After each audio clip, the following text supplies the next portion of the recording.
My cheating wife texted me, "I'm stuck at T-work. Happy 10th anniversary, babe." But I was sitting 2 tables away in the same restaurant, watching her lean across the table and kiss her millionaire boss. Just as I stood up to confront them, a strange woman grabbed my arm and whispered, "Stay calm, the real show's about to start." And what happened next made the entire restaurant go silent.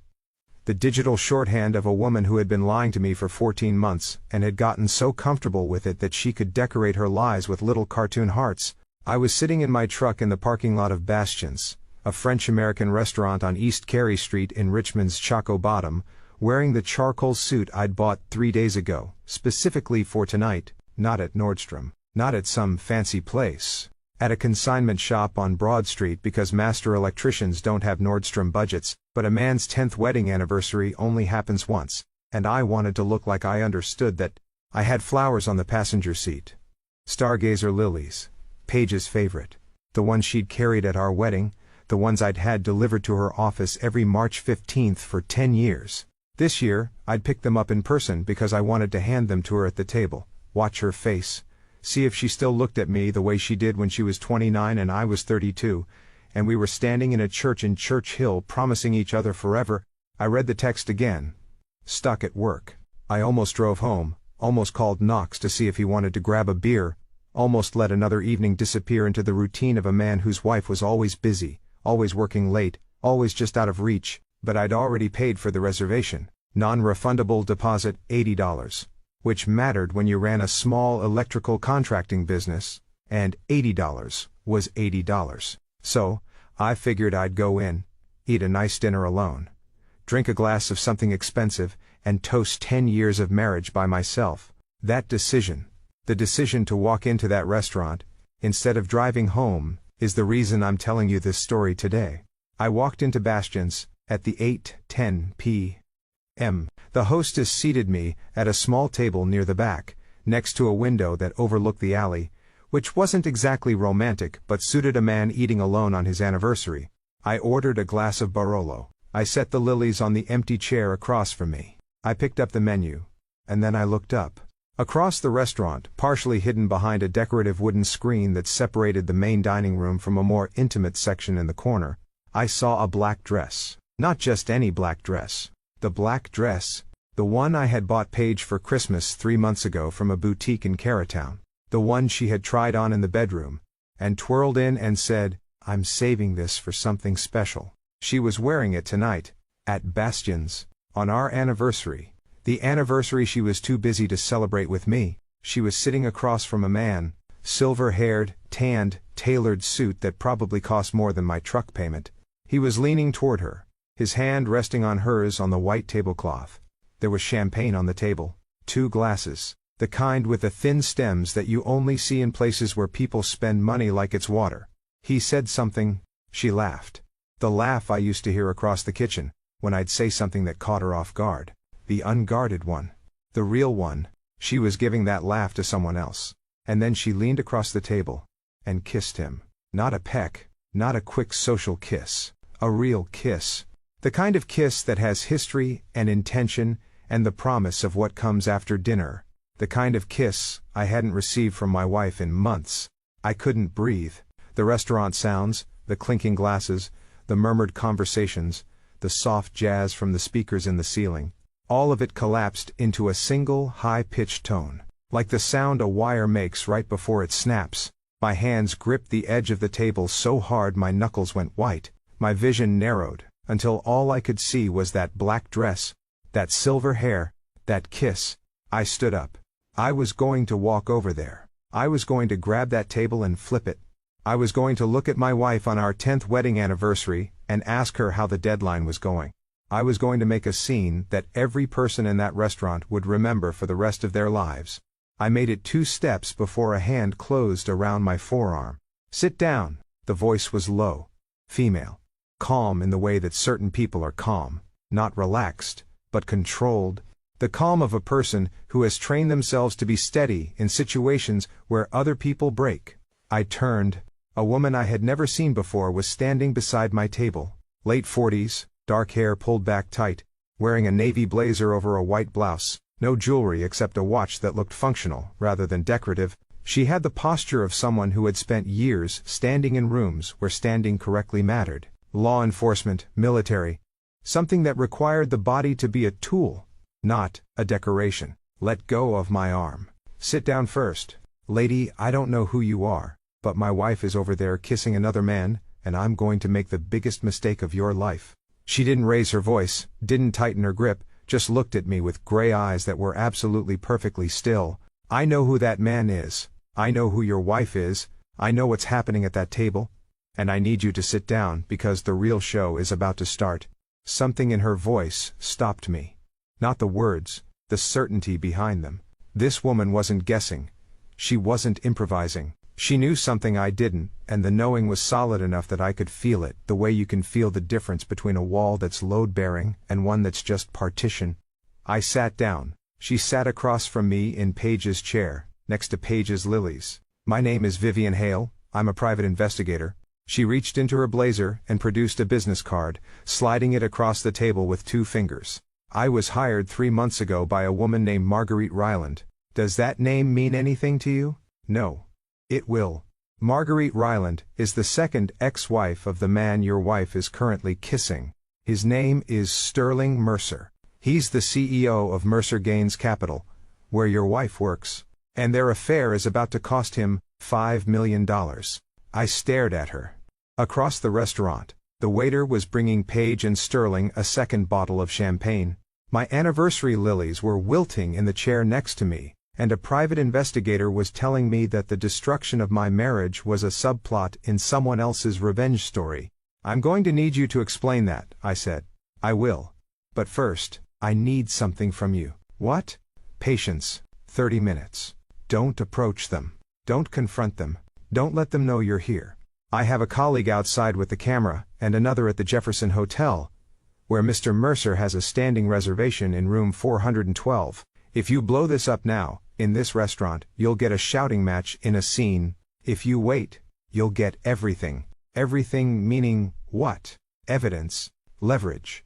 The truth about your wife that goes far beyond the man she's kissing right now. She glanced at the bar. Order another glass of wine. Breathe. And let me tell you what I've found. I ordered the wine. I breathed. And Vivian Hale told me a story that made the champagne across the restaurant taste like poison in my imagination. Sterling Mercer is 52 years old.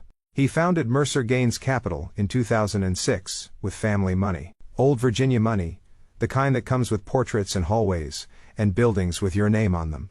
He's worth approximately $40 million. He has been divorced twice. His first marriage ended in 2012. Unremarkable, no children. His second marriage to my client Marguerite Ryland ended in 2021. Why did it end? Because Marguerite discovered that Sterling was having an affair with his executive assistant, a woman named Elise Corwin. I felt something shift in my chest. Executive assistant. Elise worked for Sterling for 4 years. The affair lasted approximately 2 of those years. When Marguerite found out, she hired an attorney who was very, very good. The divorce settlement was $8 million. But it included something unusual, a morality clause. What's a morality clause? A contractual provision, stating that if Sterling engaged in another workplace affair within 5 years of the divorce, he would owe Marguerite an additional $5 million penalty. Is that enforceable? In Virginia, morality clauses in divorce settlements are enforceable if they're specific and agreed upon by both parties. Sterling's attorney advised him not to sign it. He signed it anyway, because he was arrogant enough to believe he could control himself. She paused. He could not. So Paige, your wife is Sterling Mercer's current executive assistant. She started at Mercer Gaines in 2018. Based on my surveillance, the affair began approximately 14 months ago in January 2023. 14 months. I thought about the last 14 months, the late nights, the work emergencies, the new clothes that appeared in the closet, expensive things that didn't match her salary, the distance in bed, the conversations that went nowhere, the feeling of sleeping next to a woman who was already somewhere else in her mind. 14 months of lies. And I had believed every one of them. There's more, Vivian said. And this is the part that matters to you directly. She reached into her blazer again, and produced a folded piece of paper. A bank statement. She slid it across the table. During my investigation of Sterling, my forensic team discovered that your wife has been receiving payments beyond her salary. Approximately $15,000 per month deposited into a personal account at Virginia National Bank in Paige Sable's name only. I looked at the statement. Account number, balance, $211,847.33. Deposits listed monthly each for $15,000 from an entity called Mercer Advisory LLC. What is Mercer Advisory LLC? A shell company registered to Sterling Mercer. It has no employees, no clients, no operations. Its sole purpose, as far as I can determine, is to funnel payments to your wife. $15,000 a month, for 14 months. Approximately $210,000 total. I set the bank statement down, picked up my wine, set it down without drinking. My hands were doing that thing again. The trembling, the loss of control that I had never experienced in 20 years of working with live wires and junction boxes and panels that could kill you if your hands weren't steady. She's been hiding $210,000 for me. Yes, while we're married. Yes. In Virginia, that's subject to equitable distribution. Half of that money is legally yours. But more importantly, the concealment of assets during a marriage is a serious matter in divorce proceedings. It destroys credibility. And in custody disputes, a parent who has been systematically deceiving their spouse for over a year is not a parent the court tends to favor. I looked across the restaurant. Paige was laughing again. Sterling was refilling her champagne. They looked happy. They looked like two people who had the world figured out, who had calculated every angle and covered every base and left nothing to chance. They hadn't calculated me sitting 2 tables away on our anniversary, and they hadn't calculated Vivian Hale. Why are you telling me this? I asked. Your client is Marguerite, the ex-wife. What do you get from helping me? Vivian looked at me directly. My job is to build a case that triggers the morality clause. Your wife is the evidence. Her relationship, her with Sterling, is the trigger. The photographs, the hotel records, the financial trail. All of that proves Sterling violated the clause. Marguerite gets her $5 million. And me? You get the collateral benefit. Everything I've gathered about your wife, the affair timeline, the hidden account, the pattern of deception, is yours to use in your own divorce proceedings. I'm not your investigator, but the evidence doesn't care who uses it. Is that legal? I'm licensed. My methods are legal. My findings are documented and admissible. And I have no obligation to keep what I've discovered from the spouse of the woman I've been investigating. She paused. Mr. Sable, I was a detective for 14 years before I became a PI. I've seen a lot of marriages end, most of them end messy. Shouting matches, thrown dishes, scenes in restaurants, exactly like this one. Those endings feel satisfying for about 10 minutes. Then they turn into regret. She nodded toward the corner table. What I'm offering you is the other kind of ending. The kind that's quiet, calculated and devastating. The kind where you walk out of this restaurant tonight without saying a word, and 6 months from now, the woman who lied to you on your anniversary is sitting in a courtroom watching everything she built on your trust collapse around her. I sat there for a long time. The jazz played, the restaurant murmured. My wife drank champagne with a man who had paid her $210,000 to betray me. And I made a decision. Tell me what to do. Go home. Kiss your kids goodnight. Act normal. Tomorrow, call an attorney. I'll send you my full case file. The photographs, the hotel records, the financial analysis. Your attorney will know what to do with it. And tonight, they're going to leave this restaurant and go to that hotel. Yes, and my colleague will document every moment of it. Time-stamped photographs, video of them entering and exiting, credit card receipt for the room. By tomorrow morning, I'll have an evidence package that no judge in Virginia will ignore. I looked at the lilies in the chair, stargazer lilies, the one she'd carried at our wedding. I had bought them for a woman who didn't exist anymore. Maybe she'd never existed. Maybe the woman who promised me forever in that church in Church Hill was already someone else, someone I couldn't see because love is a blindfold we tie on ourselves. I stood up, left cash on the table for the wine, picked up the flowers. "Mr. Sable?" Vivian said. I turned. "Happy anniversary." It wasn't cruel. It wasn't sarcastic. It was the quiet acknowledgement of a woman who had spent 14 years as a cop and 10 years as a PI, watching people's lives get dismantled. And who knew that sometimes the only thing you can offer someone is the truth, even when the truth is a knife. I walked out of Bastions at 9:07 p.m., through the main dining room, past the bar, past the hostess stand, and out the front door into the March night. I didn't look at the corner table. I didn't look at Paige. I didn't look at the black dress I'd bought her, or the champagne I hadn't paid for, or the man whose hand was on my wife's hand on the night that was supposed to be ours.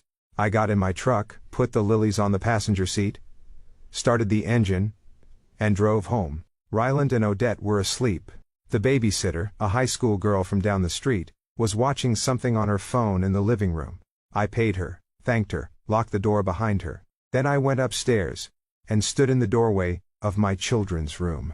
Ryland was 7, sprawled across his bed the way 7-year-old boys sleep, every limb pointing a different direction, like he'd been dropped from a height. His mouth was open. His baseball glove was on the nightstand, because he'd been sleeping with it since I'd coached his first game in the fall. Odette was 4, curled up with her stuffed rabbit, her thumb hovering near her mouth.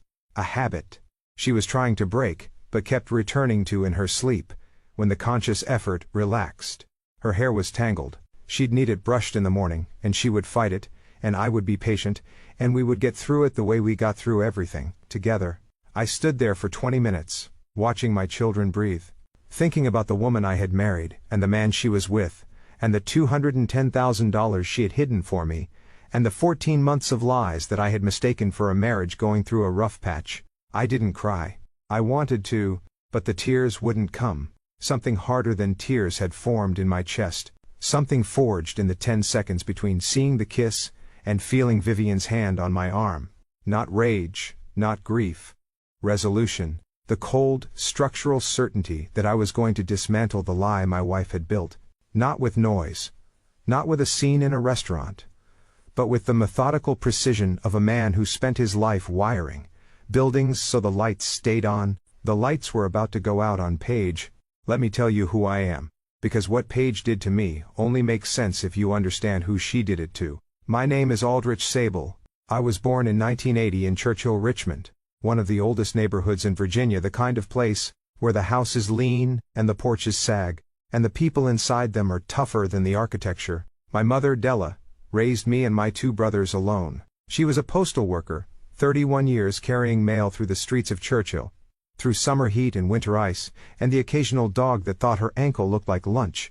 She made $38,000 a year at her peak. She never complained. She never called in sick. She never let us see her struggle, which meant she was always struggling.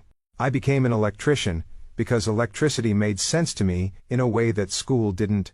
The logic of circuits, the predictability of current, the satisfaction of making something work that didn't work before.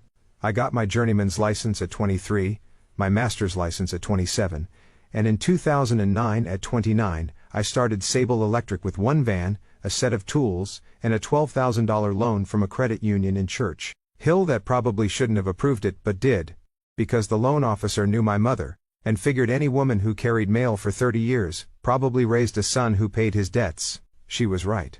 I paid the loan back in 18 months. By 2024, Sable Electric had 8 employees, 2 service vans, contracts with 3 property management companies, and a reputation across Richmond for showing up on time, doing the work right, and not charging for things we didn't do. Revenue, approximately $110,000 for me, after expenses and payroll.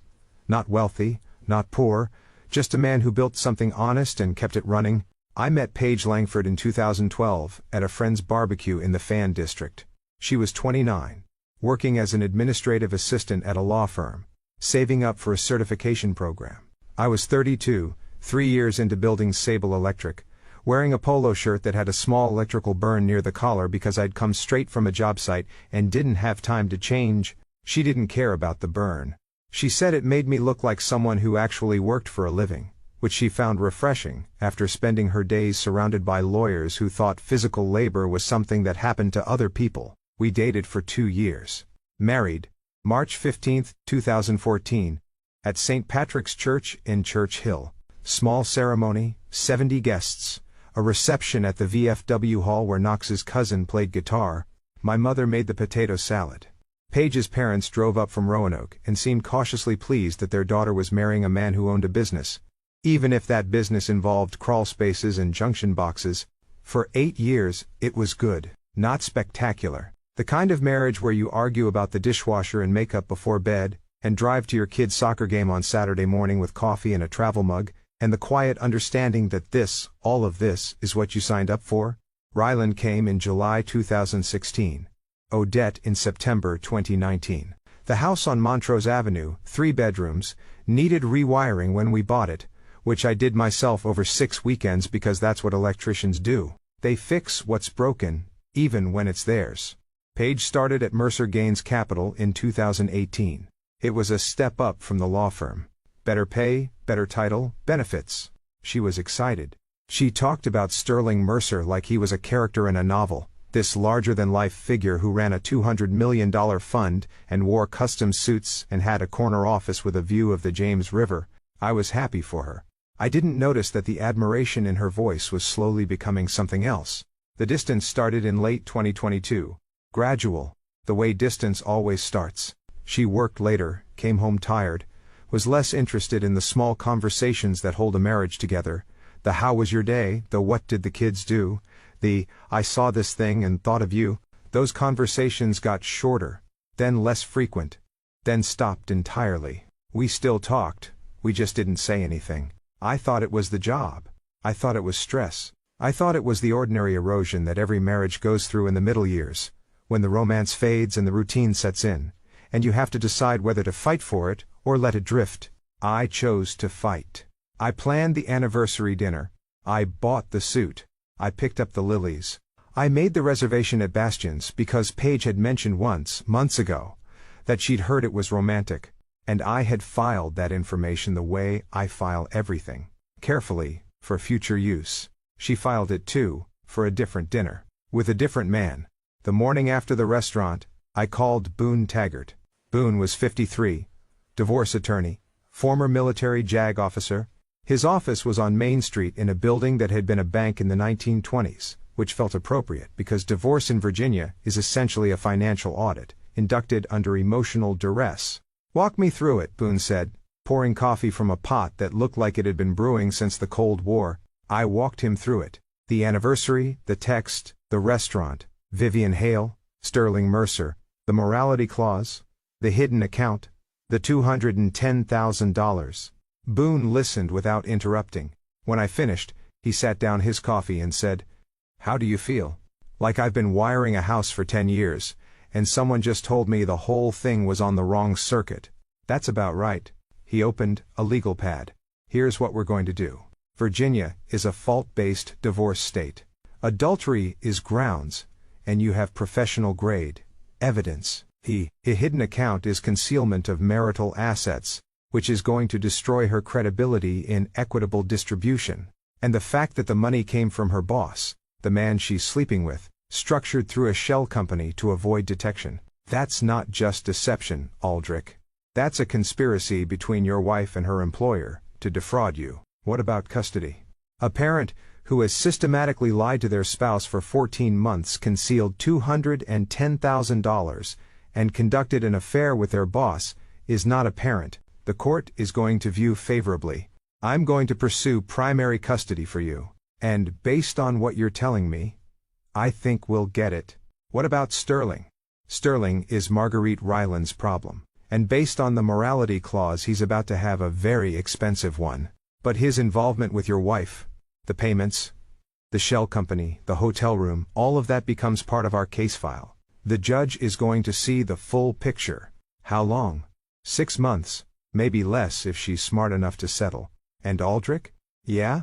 You did the right thing last night, sitting there instead of walking over to that table. Most men would have blown it. You didn't. That patience is going to win you this case. I didn't feel patient. I felt like I was being electrocuted from the inside.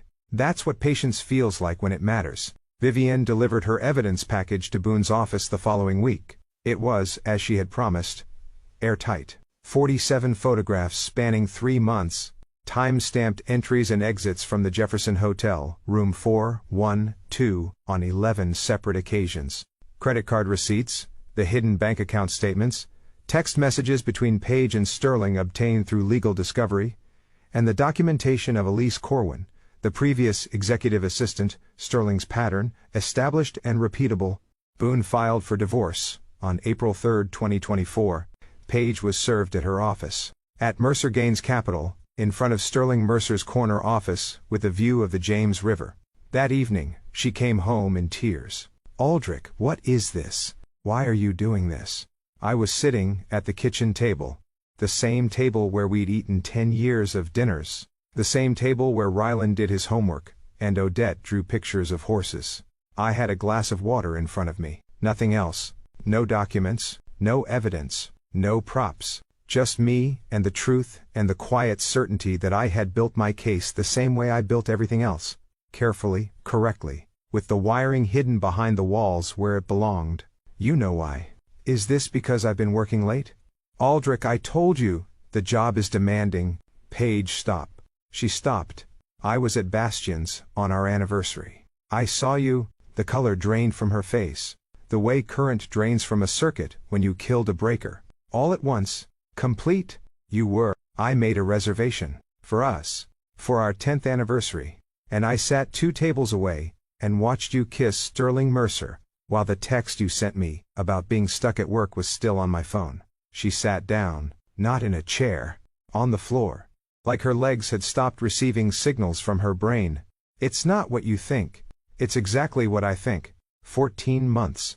$210,000 in a hidden account from a shell company your boss created, to pay you. 11 visits to room 412, at the Jefferson Hotel. 47 photographs, text messages, credit card receipts. I took a sip of water. I know everything, Page, not because I spied on you, because someone else was already watching Sterling, and they found you in the frame. Who was watching? That doesn't matter. What matters is that it's over, the marriage, the lies, the hidden money, all of it. She was crying now. The real crying, not the performance. The crying of a person who has been running a con for 14 months and has just hit the wall at full speed. The kids, Aldrich, please. I'm not taking anything that isn't mine, but I'm not giving up anything that is. I'll end it. With Sterling, I'll end it tonight. We can go to counseling. We can. You wore the dress I bought you for Christmas to dinner with another man on our anniversary. You sent me a text with heart emojis while you were sitting across from him. You hid $210,000 for me in an account I didn't know existed. I set down the glass. Counseling doesn't fix that, Page. Nothing fixes that. She stayed on the floor for a long time. I left the kitchen, went upstairs, checked on the kids, closed their door so they wouldn't hear their mother crying. That was the last real conversation of my marriage. The divorce took 5 months. Moon was methodical, relentless.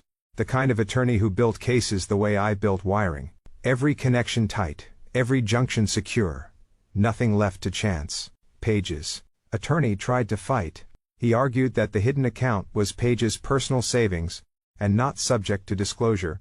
Moon presented the Mercer Advisory LLC records, showing the payments originated from Sterling's shell company.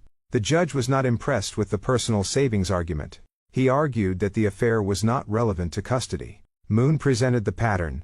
14 months of systematic deception. The concealed account. The text message sent from the restaurant on the anniversary night. The judge noted that a parent who demonstrated a sustained capacity for deception was relevant to evaluating custodial fitness.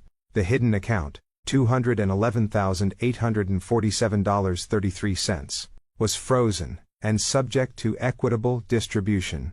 Page lost primary custody. I was awarded the children during the school week. Page received alternating weekends. The house on Montrose Avenue was awarded to me as the primary residence for Ryland and Odette. Sterling Mercer's reckoning came separately, but simultaneously. Marguerite Ryland's attorney filed to enforce the morality clause in April 2024. Sterling's attorneys fought it for 3 months. In July, a judge ruled the clause enforceable. Sterling owed Marguerite $5 million. The fallout was immediate. 3 major clients pulled their money from Mercer Gaines Capital. When the affair pattern became public knowledge in Richmond's business community, Sterling's fund, which had been managing approximately $200 million, dropped to $140 million in 6 months. He didn't go broke. Men like Sterling Mercer never go broke. But he went from being a man who was respected in Richmond to a man who was tolerated, which for someone whose entire identity was built on status was a kind of death.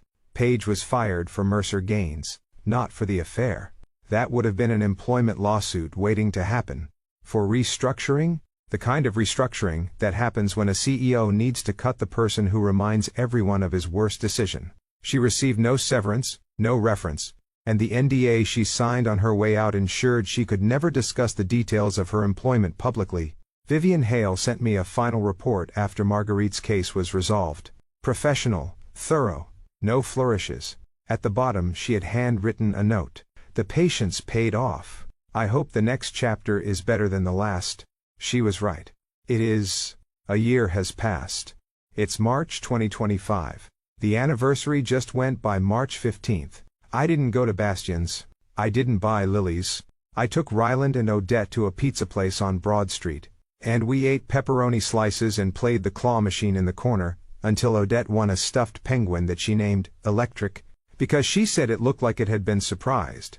Which is apparently what electricity looks like to a 5-year-old. I'm still running Sable Electric. Business is steady. We picked up 2 new contracts this year. I hired a 9th employee, a young apprentice, from Church Hill named Darius, who reminds me of myself at 22, all ambition and no polish. Showing up early with his tools organized and his questions ready, Knox comes by on Fridays with beer and unsolicited opinions about everything from my truck's alignment to my dating life, which is non-existent. I'm not ready. The wiring in my personal life needs a full inspection before I connect anything new. My mother, Della, is 69. She retired from the post office last year. She comes over twice a week to help with the kids, which means she takes over entirely, and I stand in my own kitchen like a guest, while she makes dinner and gives Ryland batting tips and braids, Odette's hair, and does everything with the fierce, quiet competence of a woman who has been showing up for 69 years and has no intention of stopping. You did the right thing, baby, she told me last month. We were on the porch. The kids were asleep. She was drinking tea. I was drinking the last of Knox's beer. Which part? All of it. Not making a scene, not shouting. Not giving that woman the satisfaction of watching you fall apart in public. She looked at me. You know who taught you that?